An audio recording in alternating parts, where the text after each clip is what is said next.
Yung pagkain po ba, dyan kumain ba, makikisabay ba kumain, or pagkatapos nila kumain, matipid po ba sila sa pagkain mo?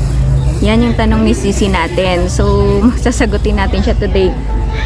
Based sa experience ko, pag yung example ko na lang sa tatlo kong amo. Yung una kong amo, yun yung pinakamabait ko na amo.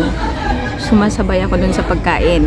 Pangalawa kong amo, sinasabay din ako sa pagkain. Itong pangatlo kong amo, sinasabay din ako sa pagkain. So, depende sa amo or depende sa iyo kung gusto mo makisabay. Pero may mga amo kasi na kung gusto ka nila isabay, ayaw nilang hindi ka sasabay. So, kung ano yung gusto nila, sundin mo na lang. Pinost ko siya actually sa Facebook page ko. Ito. Ayan. So, basahin natin yung mga comments ng ating mga sisi na DH10, kung ano rin yung mga experience nila sa tanong mo, sis, para naman hindi lang experience ko yung ma-share ko dito, pati yung mga experience ng mga sisi natin. So, sabi ni sis Kim, dito po sa amin, di kami sumasabay sa mga amo kasi kami ang unang kumain bago sila. Yan sabi ni Sis Kim. Ni Sis Bugoy naman, sabay kami. Di mag-start kapag hindi kami kumpleto. Kay si Shea, sabay-sabay kumain sa mesa. Ayaw ni amo, nakakain ako sa kusina. Si Sis Mian, si Lola, magkasabay kami kumain. Si Sis Sylvia, sa akin all of the above. Pwedeng before or after sila kumain, pero hindi sila matipid sa pagkain. Si Sis Nagi, mula andito ako kila amo, magkakaharap kami sa lamesa kumain. Hindi sila madamot sa pagkain, kaya overweight na ako ngayon. Sabi ni Sis Lourdes, ako kasabay ni boss, pero syempre busog na ako bago pa makaluto. Kasi habang nagluluto ng coffee, nag-coffee, kaya minsan di na ako masabay. No worries boss, later I eat. Oh, okay daw. Sabi naman ni Sis Jane, but sa akin, isabay ako sa kanila. Ayaw ng amo ko sa kusina kumain. Ituring ko daw sila na pamilya ko, kaya wag na daw akong mahiya. Sabi ni Sis Jane. Sabi naman ni Sis Elisa, depende sa amo yan, pero sabay kami kumain. Kung ano ang pagkain nila, yun din akin. Yung sabi ni Sis.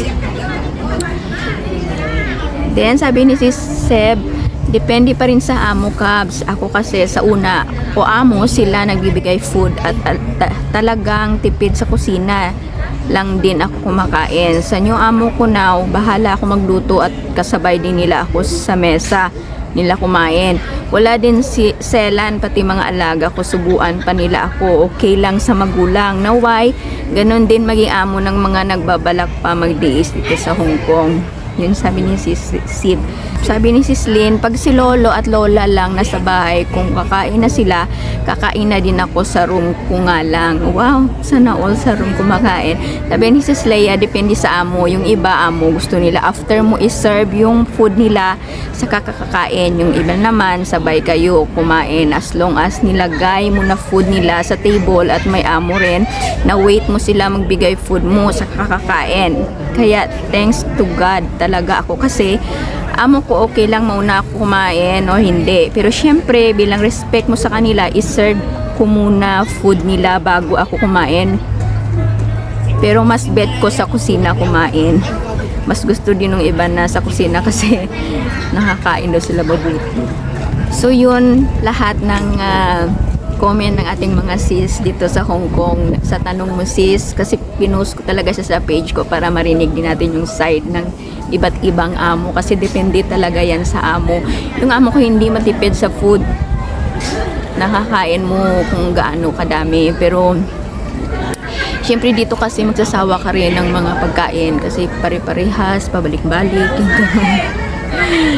okay lang yan, at least hindi ka nagugutuman. Kung gusto mo magbili ka rin ng extra food, pwede naman bumili ka, pero wag mo lang sanayin mo kasi baka hindi ka na niya ibibili sa susunod. Pag bago ka pa lang dito, sasabihin naman ng amo niyan kung sasabay ka o hindi, kasi yung mga naging amo ko lahat, pagdating ko, sinasabi talaga nila na kung sasabay ako sa kanila sa pagkain, hindi, or yung sa oras na mismo ng first meal nyo, kung malalaman mo yan kung isasabay ka o hindi, or kakain ka muna or sila. Kasi usually pag may mga alaga, tapos early pa natutulog yung alaga, tapos late na yung amo natutulog, late na yung amo dumadating, kayo munang kakain ng alaga mo.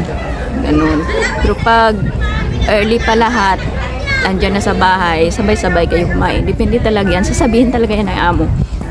So, sana may nakuha kang idea, tips sa mga kapwa natin sisi at sa konting share na din natin. Thank you for watching.